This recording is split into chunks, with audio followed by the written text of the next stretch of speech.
Hey guys, welcome back to my channel. How has your week been? Ours has been a little crazy. We've been having a huge drought here in St. George. It's been the hottest summer ever. Oh my goodness. Guys, we walk out of our house, it's like 115 degrees every day. Every day. The other day we went to the store and I was like, oh, it's actually feeling pretty good outside, you know? It must have cooled down a little bit. Looked at the temperature. It was 105. It was 105.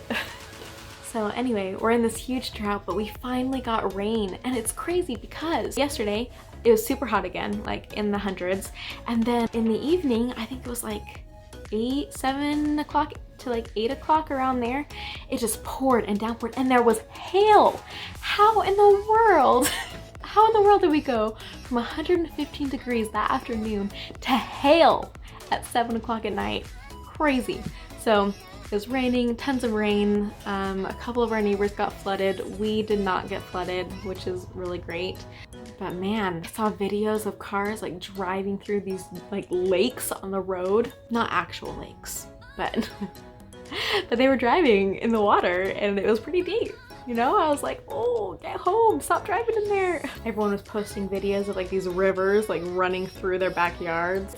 And oh my goodness, okay, so they built like these grassy and like rocky areas that like slope down and have drains just for like that reason of the flooding. But it happens quite often that it rains like this during the summer. So they built these like really deep slopes. My neighbor got this video of him, he like went into like the little slope. The water went up to his waist. We had a pond in our complex for a night. So I hope you guys are all safe. I hope your houses are safe and that none of you got flooded, because that's just no fun. So if you know me, you know I have this crazy little toddler who runs around making messes all day. I always have my cleaning products out on my counter, out of reach of Brooks of course, but they are out on the counter, so I can just grab a Clorox wipe or spray down whatever he made a mess of and wipe it up. You know, they're just not cute. Today I have some super cute ideas for you on how to spruce up your cleaning products. I found these super cute spray bottles on Amazon. I'll link them below for you. I really like the shape of it and how it takes up less space on my counter. These spray bottles are plastic, so I don't have to worry about them breaking, but you can buy glass bottles for a similar price and they'll turn out just as good. I've even seen glass spray bottles at the Dollar Tree. I've had this jute burlap in my stash for years, and then I saw it and I thought it would be so cute to wrap around this bottle. So I'm just cutting off the frayed edge of the burlap and then wrapping the bottle up and marking where the burlap meets and then cutting on that line.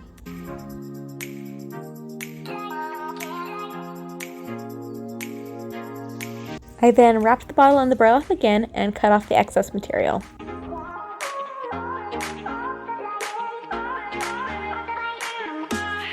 I ended up still having too much material to go around the bottle, so I cut off the excess.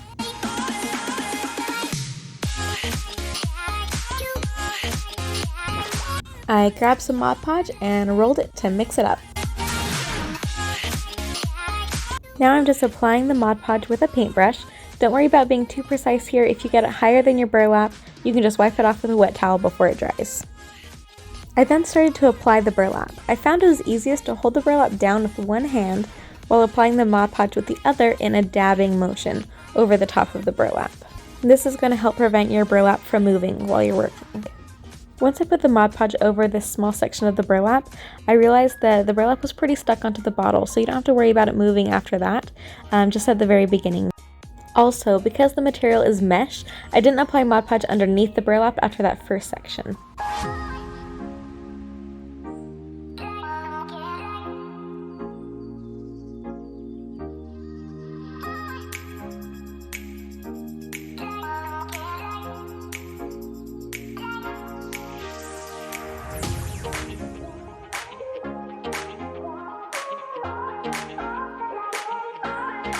I then went through and wiped off all the excess Mod Podge.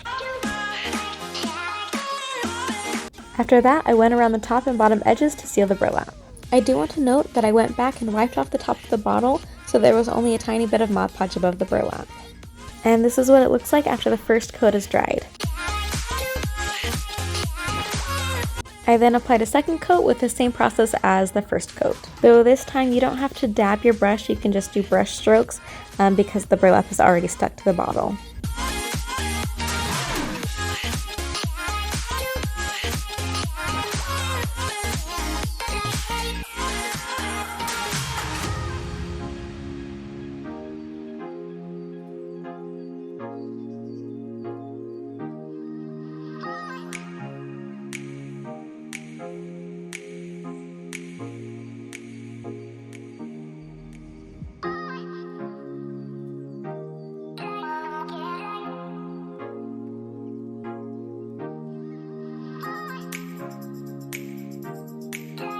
And here's a close-up view on what it looks like after the second coat is dried.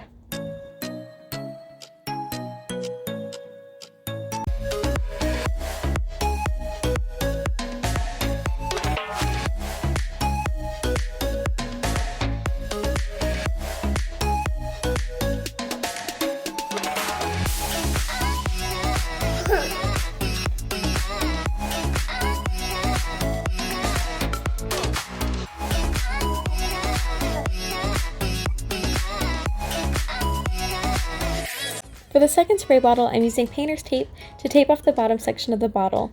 I taped it a little under halfway, or about 40% from the bottom. I then sanded the bottom part to provide an easier surface for my paint to stick to. I'm mixing the color Khaki from the Craft Smart brand with the color Parchment from the Folk Art brand of acrylic paint to get that perfect color that I wanted.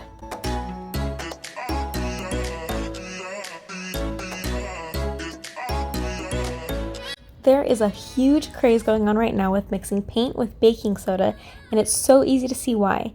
The baking soda makes paint thicker, and when it dries, it makes any object look like it's made of ceramic. You can kind of play around with how much baking soda you want to use. The more baking soda you use, the grittier your finished product will be. Once that's all mixed, you can go ahead and apply the paint to the bottle.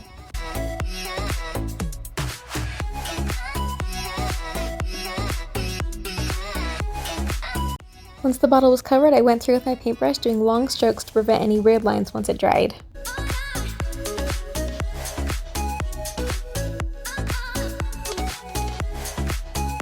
And this is what it looks like after the first coat. I let the paint dry overnight, and then I went through with the second coat, repeating the same process.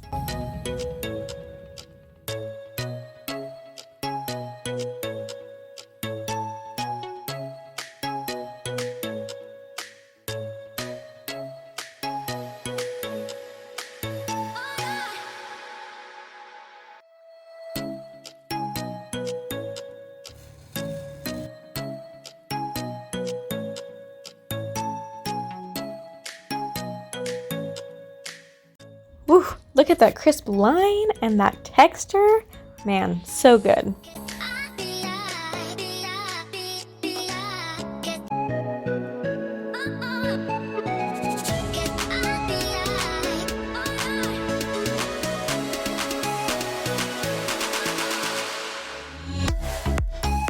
There is something about mixing paint with baking soda that just makes it kind of like cement. That mixture, once it's dry, is hard. It's like impossible to break.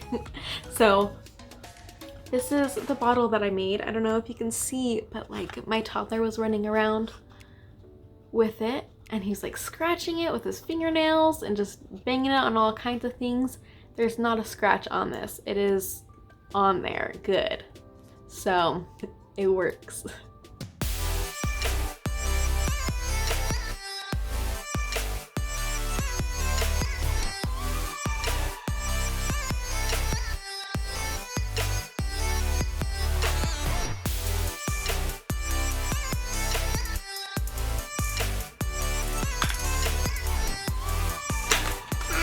I decided to make a little cozy. You've heard of like mug cozies?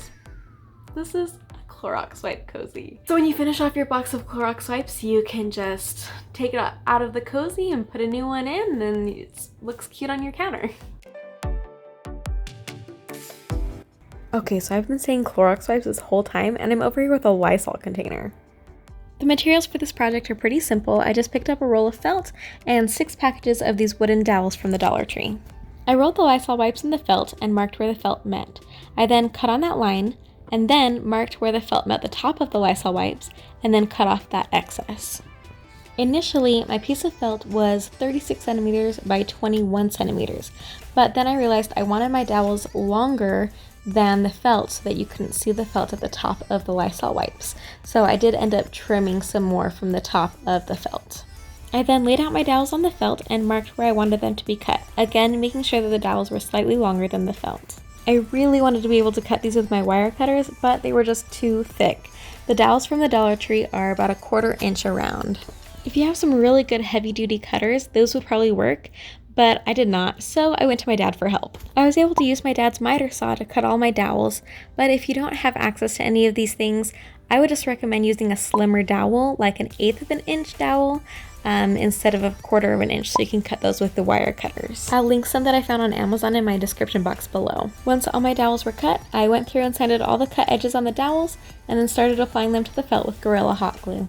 I would say that it is easier to apply the hot glue to the felt and then add the wood dowel, since the dowel is going to be longer than the felt. And then you don't have to worry about having excess hot glue on the top of your dowel.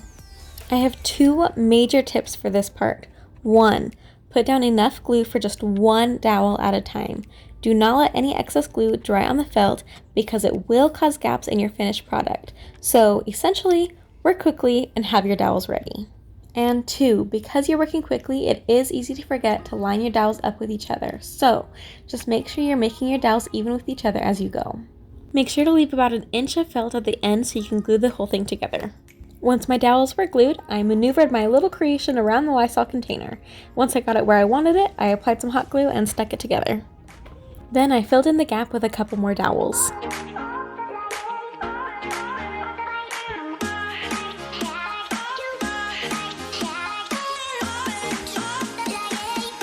My dowels ended up not being the same size, so I went back to my dad and borrowed his belt sander to make them a bit more even. So remember my tip about not letting the glue dry? That was definitely from trial and error. I had some gaps in my dowels that were bothering me, so I took some 1/8 inch dowels that I had on hand and glued them into the gaps.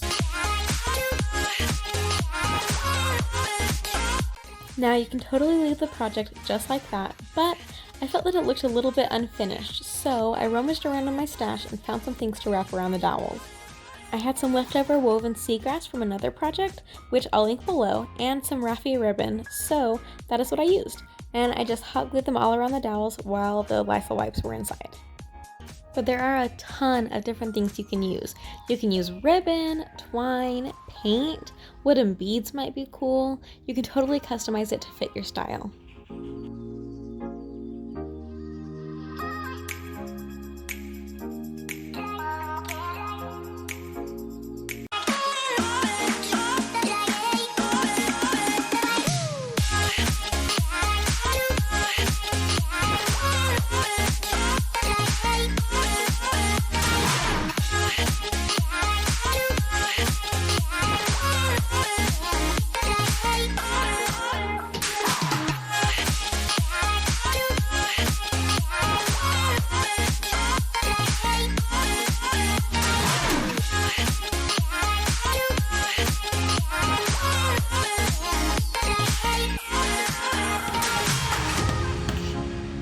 Guys, thank you so much for watching my channel. I appreciate all of your views and your subscriptions and your likes and your comments, everything. I enjoy it. I love it. If you did enjoy this video, please give a like below, subscribe to my channel, and hit that bell notification so that you're notified the next time I post a video. And I'd love to hear from you. Give me all of your comments. Let me know which DIY project you like the best. Let me know if you want me to come decorate your space, because I will.